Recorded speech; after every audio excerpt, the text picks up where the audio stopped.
for another Boondoggle collection video. I usually do 10, but this time there's a few really small ones, so I did 11.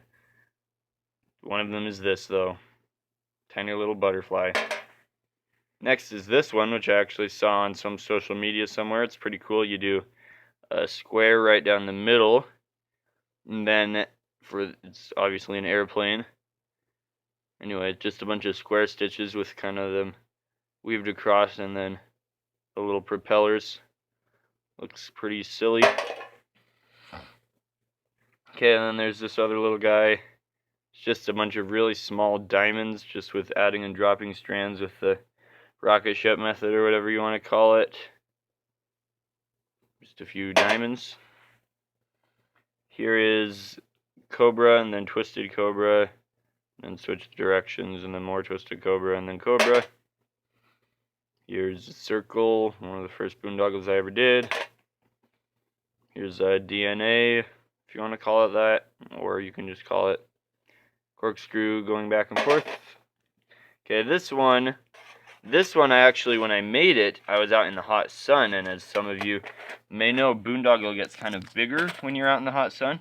So when I had this hanging on my backpack at scout camp, the strings were kind of in the sun and they expanded a little bit, and this was able to hang, so it looked nice. So the goal was to do a series of projects, because I had access to a lot of beads actually for free, and a lot of Boondoggle for free at this particular camp. So the goal was to make a diamond and then make the same exact diamond with beads. Obviously it's slightly larger, but you can see I kind of did that, and I just did that a few times. And like I said, when it was hanging on my backpack at that camp, it did hang nicely and look right, but now it's just all messed up, and I've never had it on any backpacks for school or anything since, so that's a bummer. Okay, here is a fun idea. I can't remember where I saw this, but I haven't seen a whole lot of it, and so I decided that I should do some of it. Starts with a super brick and then goes into 2 square stitches, but then before they rejoin into super brick, they actually do one just 90-degree rotation, and then I do that the opposite way the next time. Pretty fun and easy thing to do. If someone wants to pause the video, obviously it's not very focused, but you can count how many stitches it takes. I believe I did approximately the minimum number of square stitches to get it to twist just enough for that to work out.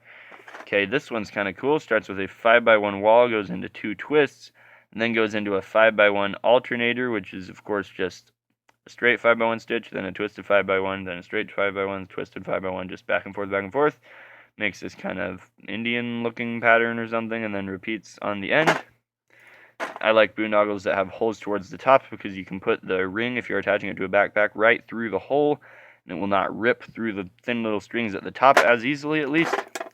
And then there's this big guy I saved for last. Starts with a 6x2 wall stitch, splits into 2 tornadoes, and does that over and over. This one looks nice, and I did this cool little split finishing stitch, the 2-sided strings that I used for the long strands, because I have a whole spool of 2-sided string I still don't really know what to do with, because it's harder to work with, it is harder to pull, but it is also stronger, so I've attached that ring to the 2-sided strings and had it on my backpack for a long time. Pull, and it has not broken yet. Thank you for watching this video. Watch the other ones, because they have cool Boondoggles like this one too.